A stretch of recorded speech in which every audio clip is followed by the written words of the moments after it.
I believe people should stop trashing millennials. I mean, older people like me. And I don't trash millennials. Why? Because I have more in common with millennials than I have with my supposed generation. I say supposed because I was born in 1963, which makes me the next to the last year of the baby boomers. So I have more in common with Gen X, maybe, than with boomers. Boomers span 20 years. And I mean, my dad is 24 years older than me. So it's there's some kind of disconnect. You don't always have a lot in common with people of your same age group. It's interesting that a lot of the qualities, I think they're qualities of millennials that people complain about is like, well, they can't hold a job. And I'm 54, almost 55, and I have this allergy to having a job that has prevented me from holding a job, but it's also enabled me to be self-employed for life. And for somebody who was born in 63 and grew up without the technology that we have nowadays, I say that I invented telecommuting. I was able to work remotely in a time when there was no internet. We didn't even have cell phones. Faxes were just starting, and I didn't even understand the concept of, wait, you can sign a paper and it comes out on the other side of the phone. It was hard to understand back then. But with couriers and just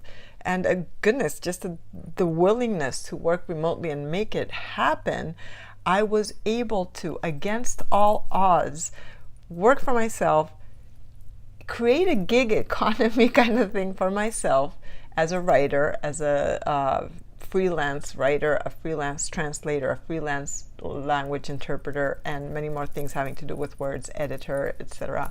Book author.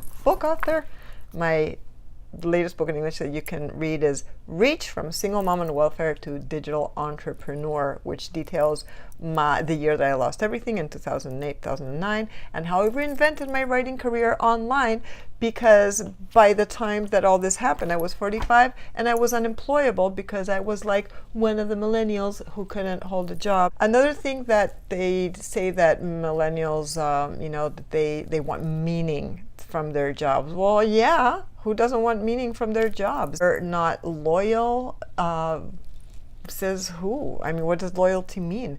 Nowadays, thankfully, it's like society is catching up with who I am, which is wonderful because I was always the oddball, was like a rebel, an outcast, and now I can at least identify with a whole generation that is way, way, way younger than I am, but we have all these traits in common. So I can understand that they wouldn't want to be a job where they don't feel validated, or that they value the quality of life over a salary and things like that. They want meaningful work. These are all things that I absolutely identify with, and I am almost 55. And a lot of my friends who are millennials don't want that label. One of the things that gives older people a bad rap is exactly that, bad-mouthing the younger generation.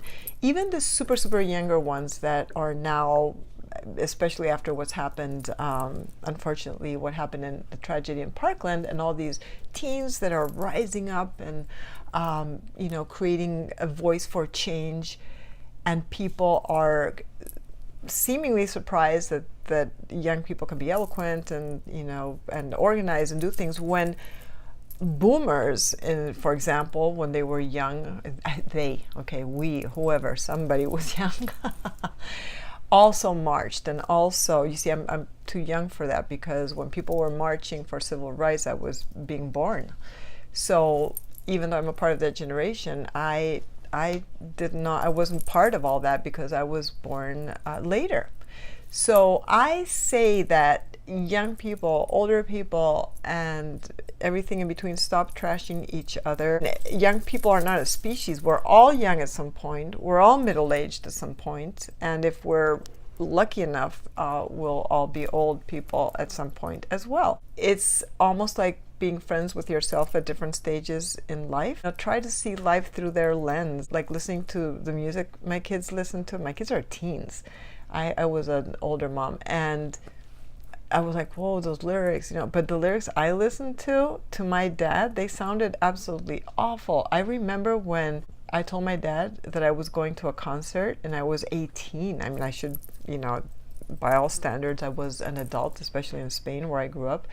You could vote at 18, I'm pretty sure about that, and you could drink and you could do a lot of stuff at 18. But I told him that I was going to a concert, and my dad thought I was going to a classical music concert. And then my sister said something to the effect of, well, when the police comes and they do this, and then my dad's like, what, the police? Where are you going? What kind of concert is this? I'm like, oh, a rock concert.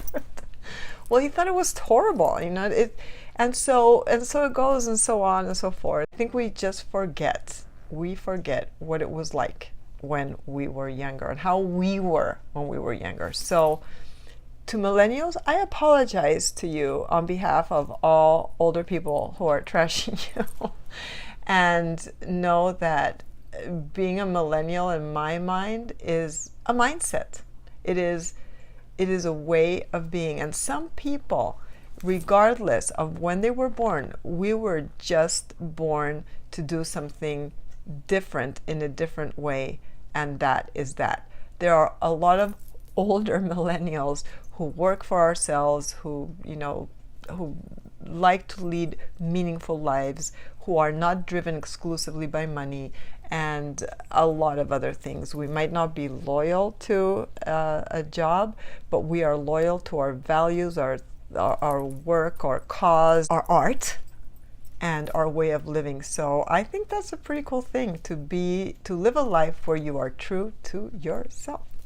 So what do you think? What do you think? Are you a millennial? Are you not? Are you a boomer? Are you a Gen Xer? What are your thoughts on this?